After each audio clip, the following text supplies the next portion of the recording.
Hello again, everybody. This is Bruce Lurch with the Boston Herald, and the first weekend of October brings us up to Byfield for a showdown of two of the top teams in the Independent School League as St. Sebastian's paid a visit to Governor's Academy. Govs has lost just one game since Jim O'Leary took over as head coach in 2011, and the hallmark of that success has been the power running game. Senior captain Brandon Lopez showed early signs that he was more than ready to play the role of the workhorse. Lopez carried 9 times on Gov's 12-play, 78-yard opening possession, and he finishes it strong here with an 8-yard touchdown run.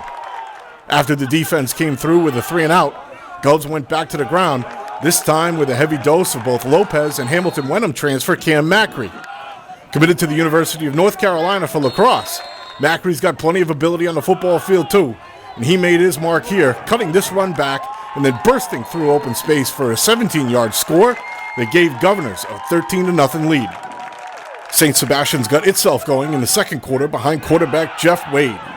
Wade got it done using both his legs and his arm, and then here he hits Tommy Seidel to get down to the 6-yard line.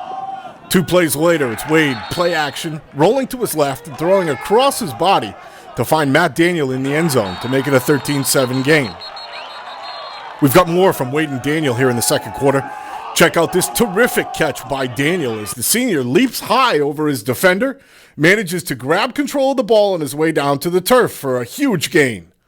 One spectacular catch would lead to another as we have Wade on the move once again, this time lofting one toward the end zone where Daniel leaps, makes the catch in front of his defender for the score, tying the game up at 13 apiece. Sebs would keep the momentum going out of the break. Watch here as sophomore Jack Frizzoli fields the opening kickoff of the second half, goes to his left, cuts it back through a seam and beats one last man and takes it all the way to the rack for an 87-yard touchdown return that gave St. Seb's its first lead of the game at 19-13.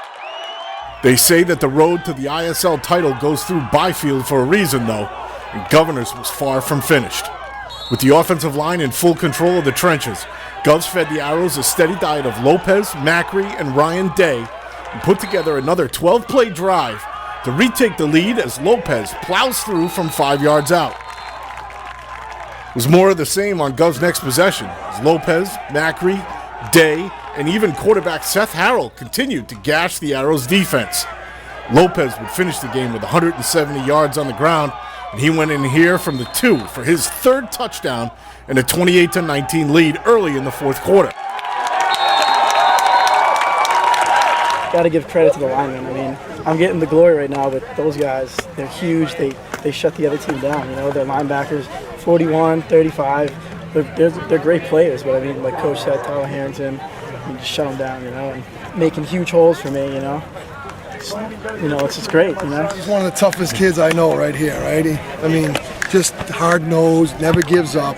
I coached this guy in 3rd and 4th grade, Pop Warner, you know, a long time ago, and I knew that he'd someday be the guy he is, you know. But I love this guy. He's my hometown guy. So. After struggling a bit in the second, Gov's defense locked things down in the second half. Senior Tyler Harrington was a beast off the defensive line as he collected a pair of sacks.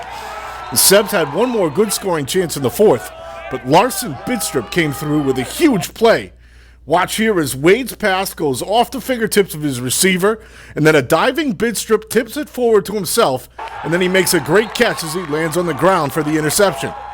That pick all but sealed it for Governors, who remained perfect through 3 games with a 28-19 victory over St. Sebastian's.